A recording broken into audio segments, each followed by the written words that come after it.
everyone, it's Robin, R Silent Crafts, and welcome to my studio. Today I thought we could talk about threads and thread storage. I thought it was a nice follow-up to our last video, our last bonus video, where we discussed bobbins. There are a lot of brands of thread that you can use, and from past experience and from talking to other quilters and other people who sew, other sewists, I've learned that it's personal preference, really. It's about what you like to sew with, what you sew, and most importantly, what your machine likes. Because if you love Gutermann's thread, you can love it all you want, but if you get a new machine and that machine does not like that thread, you're out of luck. You're going to have to switch. I could throw a few names out there. I'm aware of Gutermann. I am aware of Aurifil. Those are both really great brands. I use the Essential line from Connecting Threads. This one is actually an Aurifil. And you can tell because it's got that green plastic. Missouri Star has their own thread line. It's just 100% cotton quilting thread, Missouri Star Quilt Company. I don't think it has an actual name to it. You can readily find Coats and Clark's at Joann's and Walmart, and I think they even have them at Michael's. Your basic dual duty, this is from Mexico. It has 100% polyester thread. Now this is what I learned on between this and the Walmart brand. I think I've actually used up all of my Walmart brand. I was purchasing that for 25 cents a spool back in the early 2000s. It was great. I can get a lot of thread, and for what I was sewing in the beginning, I started out sewing kids clothes, and then I went into purses and tote bags and wallets and stuff like that, home decor items, until I got hooked on quilting. So not only do you have different brands of thread, but the threads have different purposes. You can have rayon. Oh, Sulky brand, so there's another one. So you can have rayon. This is 100% viscose and rayon. There's metallic threads. Now these can be used for sewing, and they also can be used for different embroidery or cross-stitch projects. Aurifil, I believe, is the one that has the ones that you can have embroidery threads, and they come on little spools similar to this. Correct me if I'm wrong. I could be wrong, but I think it's Aurifil that has it. There's different embroidery threads. This one is actually, for embroidery. It is 100% rayon from Coats and Clark. It has a variety of colors, all the rainbow. So you can have your thread that's variegated with different colors. There's just so many out there that whatever you might need, you can find it. I've heard that long armers need to have certain types, that their machines are very particular. So what happens if you use all of these threads? I'm pulling out different ones, and you guys see what I make. I'm not anything big and fancy into a lot of things. I don't have a long arm. I don't do machine embroidery. I have plenty of embroidery floss, and maybe we'll do another video on that if anyone's interested. But even I have a wide variety of thread. So how do we store it? There are certain rules, shall we say, even though we don't follow too many rules here. There are some strong suggestions. You're not supposed to put your thread out in the air so it can get dusty, and it will actually dry out if it's not like if you don't have humidifiers and stuff in your house. If your house tends to be very dry because you're in a dry area, it can cause your thread to get brittle. So no sunlight, because the sunlight will fade it and will also damage the thread and make it weak. So what's a quilter or a sewer supposed to do? Well, we all have to find different ways to store our threads.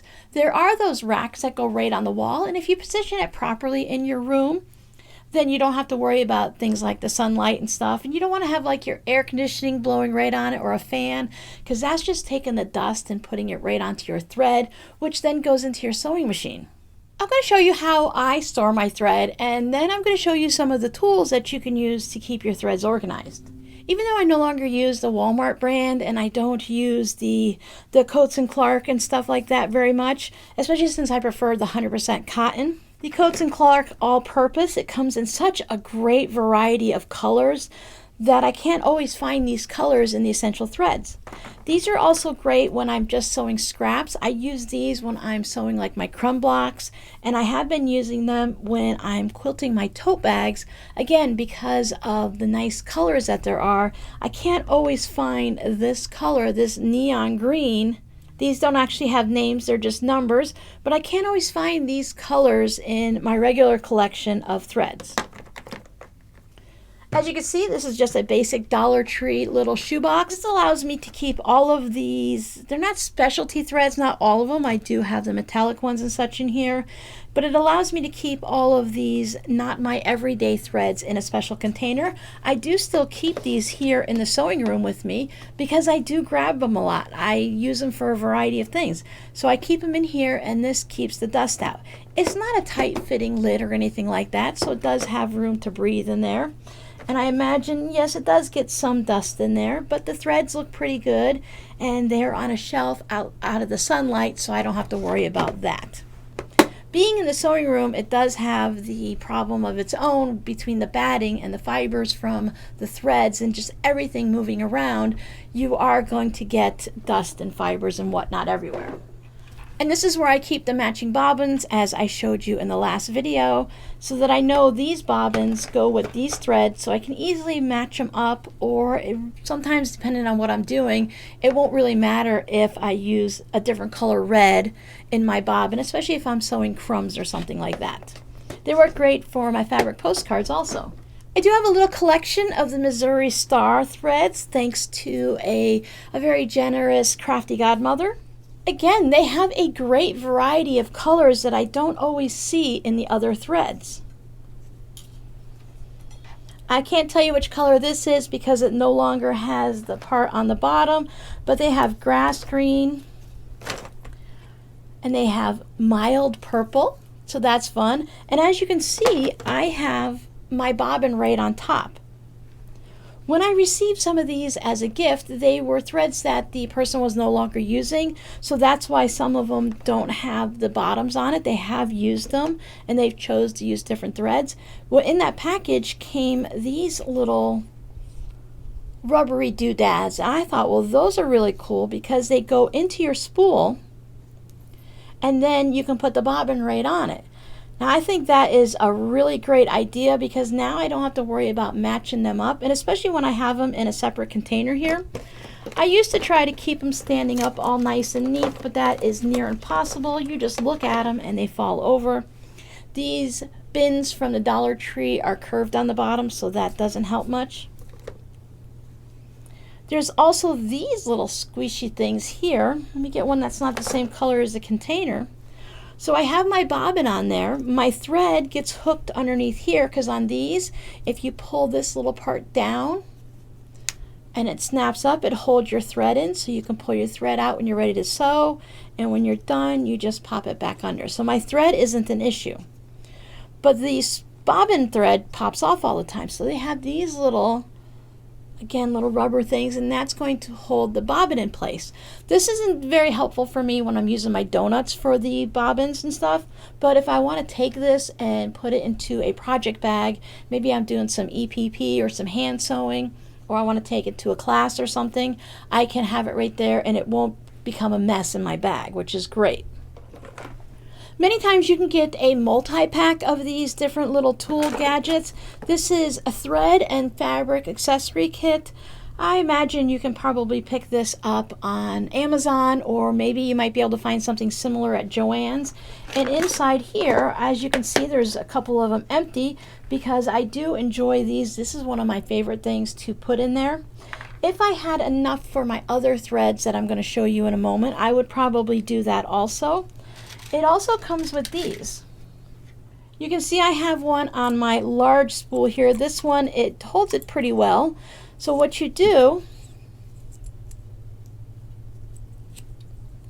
as far as I know, I haven't done a bunch of research, but this is how I use them. You squeeze the little pinchers together here and they go into your bobbin. Your bobbin slides up to that empty spot right there, and then you just pop it into your spool. This is a large spool, of course, so it's a little bit loose in there. Let's see how it works on a smaller one.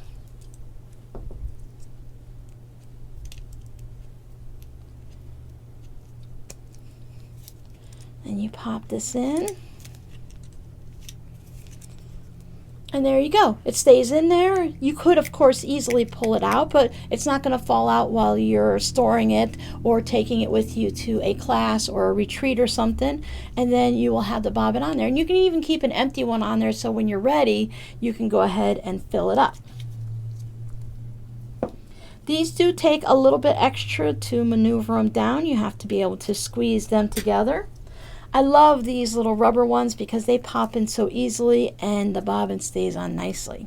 So what if you have one of these spools and the thread just kind of falls off? You don't have any of those fancy spots to hook it or anything like that. You can use these tools. It's just a rubberized like C, and you put that on there. And that will hold your thread and keep it from going wild and crazy. So I don't know about you, but I tend to either dig through my thread or drop my thread all the time. It rolls around on the table. When I'm sewing my tote bags, I like to line up all the threads that I'm going to use, because many times I'm using more than 2 or 3 threads. So I can line them all up. And when I have them like this, then I can have the bobbin in it and everything's going to stay nice and neat. And it's not going to get knocked around when I hit it while I'm working. So if you're going to be using all of these tools, I think it's really cost effective to purchase this package. This comes with 6 bobbin huggers. I'm guessing that's that. 16 bobbin buddies. 8 spool huggers, 8 spool and bobbin buddies, and 24 fabric clips. So I'm thinking the fabric clips might be these. They might be your little binder type clips. Again, comes with a lid, so I can take this one and put it on the shelf together, and I don't have to worry about it. It's within easy reach. I can see all of my colors. I need a lot of threads. I just like to have all of the colors.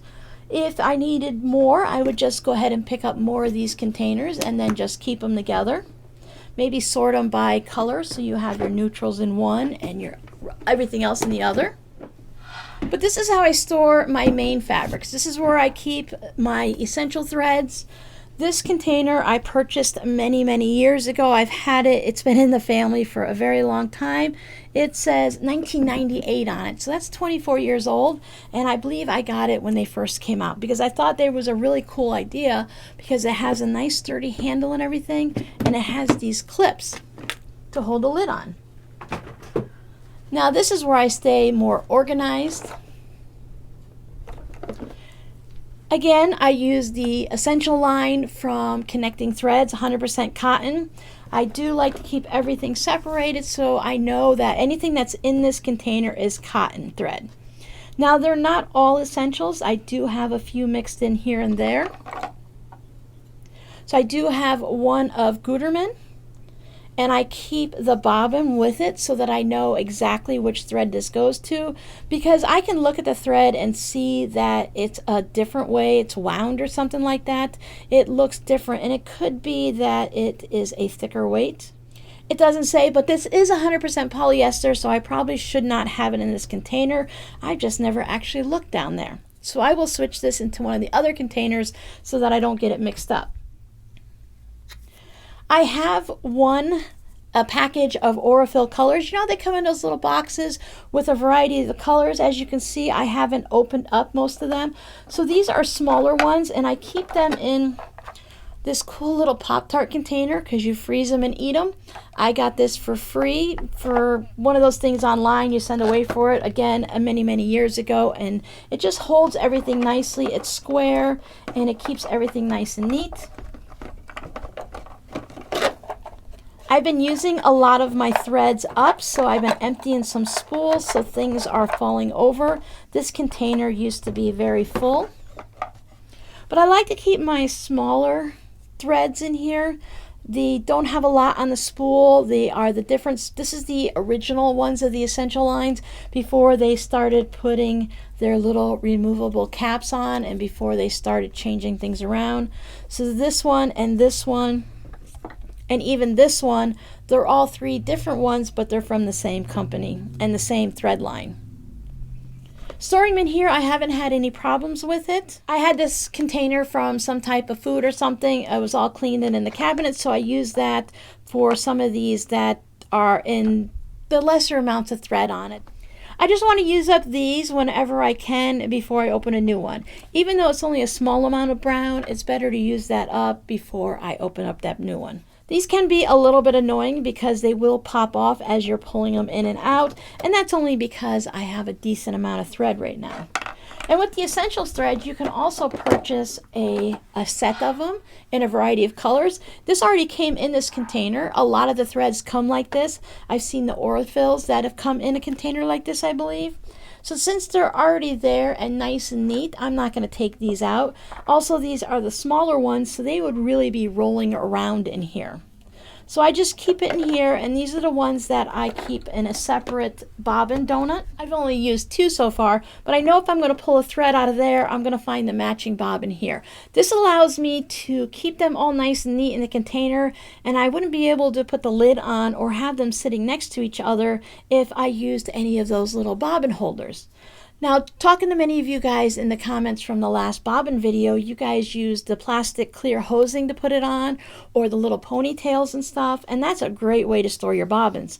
But for the way I do my bobbins and thread, I would need to have another container like this, and I'd have to sort through the bobbins to find what I want. You could keep it right on top of your spool, but since I like to have several bobbins wound for each of the colors I use regularly, it's a system that works for me, and that's what we need to each find, whatever system works for us.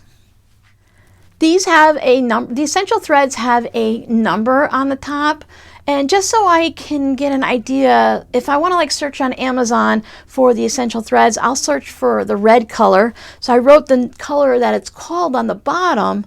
So also if I have 2 reds that are together, I'll know without even having to look at the numbers. I can just see, okay, this one is silver, so then I know if another one is silver, I can match them up if I want to wind bobbins from one while the other one is still on my machine. Which is another good reason to have doubles of the threads that you use often if you're using a sidewinder. But because these take up a lot of space, the little plastic circles, I do put those upside down.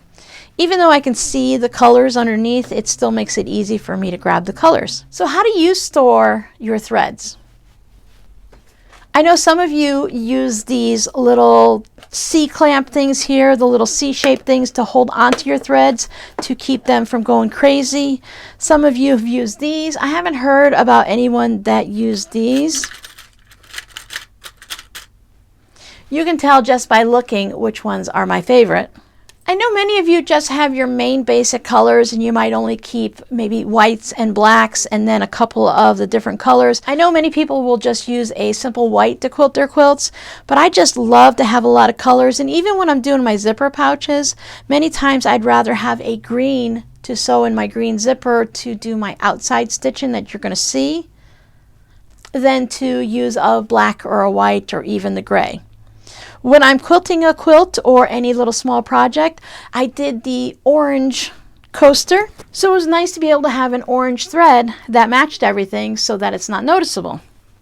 That would have looked a little bit different if I'd have used a white thread. So if there's anything I collect, one of them just happens to be thread.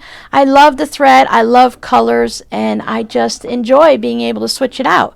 It can be annoying to switch colors constantly when you're doing a project, but I don't mind. So I think we've talked long enough about threads today. Your scrappy word for today will be purple. I have a lot of purples. I use a lot of purples. I like purple thread.